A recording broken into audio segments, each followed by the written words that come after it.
When we talk about iconic motorcycles, and in particular iconic Honda motorcycles, there's quite a list to choose from. You can pick Fireblades, you can pick Africa Twins, you can pick some of their VFR 750s that changed the face of sports touring in the early 90s. Honda has, over the years, made some incredible bikes, but there's one bike in their fleet that shines out above all of them, and that is the humble Honda Cub.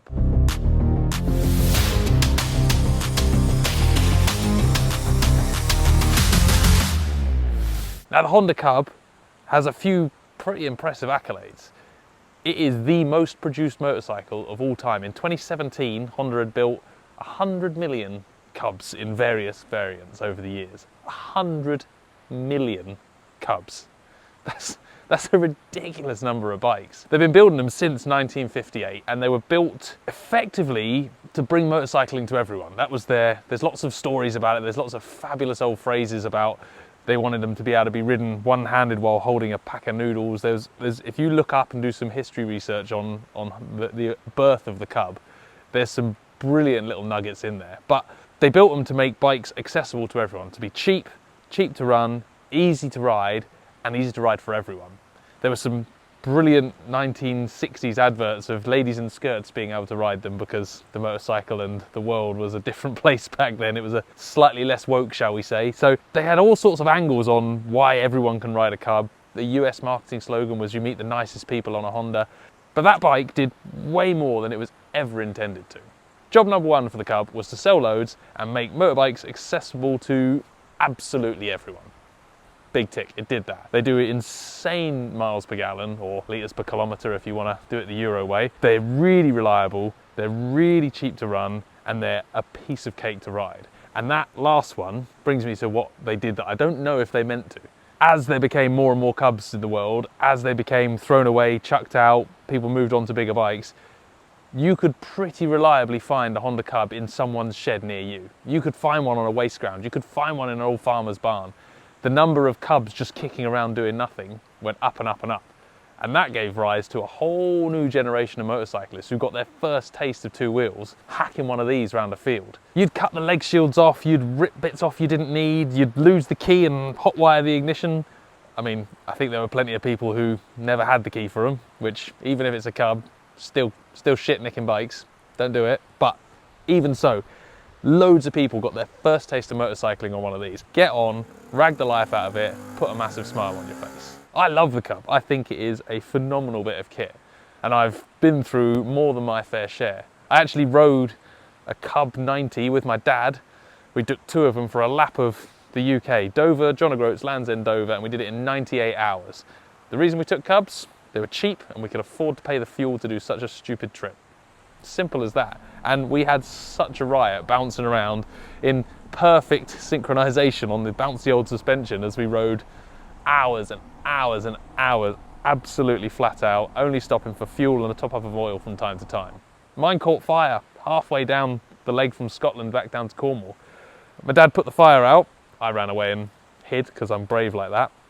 We screwed the float bowl back on, fired it back up, and I carried on riding it, melted leg shields and all. They're just unstoppable, and there's something about them that does get under your skin. Now the Cub has changed over the years. It doesn't look like it, and that's what I think has been one of its secrets. A little bit like a Land Rover Defender, they kept them looking the same and they did small tweaks to keep them relevant. The very first Cubs were a little bit different, but very quickly from sort of the 70s onwards, they've been that shape of engine, that kind of laid on its side engine, overhead valve, very simple. In the 80s they got electronic ignition, and that made them basically bomb-proof. The ones we've got here, that one's a Cub 50, so that's got points, old transistor point style, different seat mount and a few tweaks to it, and 6-volt electrics, which is code for headlights that don't work. Then we've got the two red ones, which are both 1982 Cubs. They are 12-volt CDI Cub 70s, and they are as bomb-proof as it gets. They're fab. Then as time went on, they went into the rectangle headlight 90s and the stuff that you saw everyone riding around, and the ones that have nearly all been destroyed in fields now. And now we've got the 125, the Super Cub, which is Honda still making a Cub. It has proper telescopic forks instead of the weird leading link flappy things. It has a disc brake, it's got ABS, it's got keyless ignition on a Cub no less. But it's still got that heart and soul of the Cub. I've never ridden one of the new ones, so we've piled these up here today as a bit of a Cub celebration, and we're going to go out, despite the terrible weather, and see if we can have some fun on silly old Honda step-throughs, because let's face it, basic bikes can sometimes be the best of bikes. See, now this one is my Cub. Well, actually, technically, it's my wife's Cub. It's a 1982 Cub 70. It is unrestored as well. We got it off a friend of mine who seemed to have amassed a big pile of Cubs in his garage for some reason. And it's got a lovely bit of patina on it, but it's never had to be resprayed, it's never been repainted, so it's a nice, I quite like it like that. I rebuilt the wheels, powder coated the rims white, put some fresh spokes in to freshen the wheels up, chucked a top box on it, and we've bombed around on it for the last 10 years or so. It's been an absolute blast. It's just been a bike we've always loved. Like, it's every opportunity to get it out rather than get in the car. If we can get this out and go to the shops, we, particularly in pre-kid days, we did it as much as possible, just because it puts a smile on your face. Bobbing down through the villages on a hot sunny day, not today, on this, it's just great. And it's actually, apart from all the sentiment and the fact that we took it on our honeymoon and we had it at our wedding and I took my little boy to school on it, all that stuff makes you love a bike more. But outside of all that, it's a really useful form of transport. It costs nothing to run. It does over 100 miles per gallon. I think the tax used to be under 20 quid a year to tax it. It's not anymore. It's now tax exempt because it's a 1982, so the tax is free. There's no MOT required. It's not like you wear brakes and tyres out every 5 minutes. It doesn't ever seem to wear chains and sprockets and stuff like that out. It just goes and goes and goes and goes and goes. It still does wheelies. Yeah, I love a Cub. Are you ready? Are you ready? 4th gear! Oh, it's a bit fancy. This new 125 Super Cub, it's got the Cub vibe about it, but it's got brakes that work, and it's got normal forks that don't bounce up and down. And when you hit a bump, the suspension bumps once, doesn't bump for the next 15 minutes, bouncing up and down. But somehow, with the kick change gearbox and the sort of the styling, the way it feels, it still feels like a Cub. It just feels like a really, really good one. And it's proper cool. And if you're into the Cub thing but don't really want to have to tinker with an old bike, because let's face it, although people are all saying they're bulletproof, they're never going to break, they do still need looking after. You still will need to clean the carb and sort the fuel tank out, and you'll find things that go wrong with them that maybe don't make them stop running, but make them less safe to ride, like the leading links and the forks wear out and stuff. So if you're into the Cub thing but you don't want to spend hours fixing one, this is a great idea. It's having the 125 engine, noticeably more shove, more grunt, much easier to keep up with traffic, and unlike all the aftermarket pit bike engine conversions that people like to do to Cubs, this thing's quiet and electric start and purrs along nicely. Having ABS, also a good thing, especially if you just want to fit and forget and bomb through traffic and not stress about locking the front tyre. And if you've always ridden ABS bikes, it'd be a shock to the system.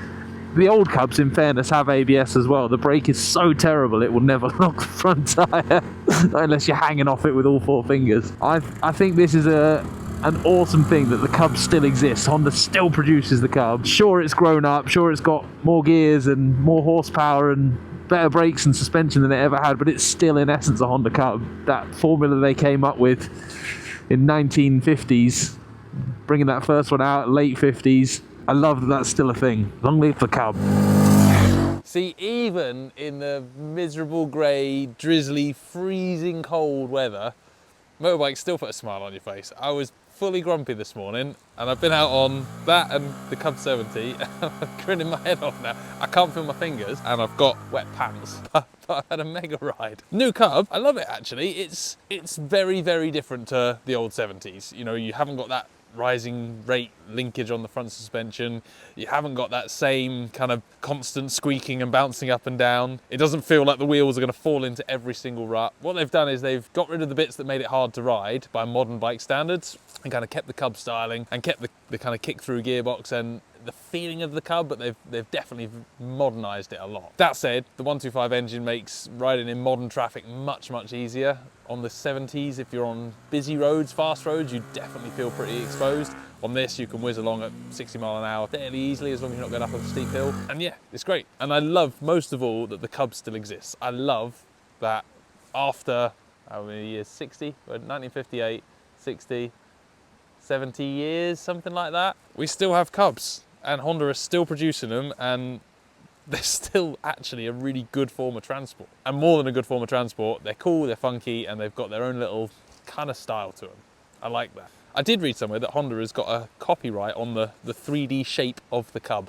It's one of the first Japanese copyrights of a shape, but they've kind of owned that so well that they've been given the copyright for it, which I thought was pretty cool.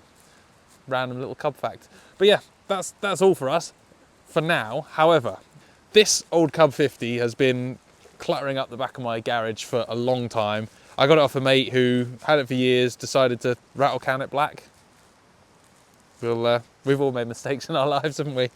So I want to build a cool Cub out of this. So we're going to take this. It looks pretty good in the cameras, but there's quite a lot of rust on the rear fender. There's quite a lot that's not right on it. So I want to make a fast Cub. So we've got a pit bike engine, and we're going to team up with the guys at the machine shop to make this into a proper, awesome, fun, fast Cub.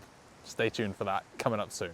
Now, I'm going to go and find some hot chocolate because I'm freezing.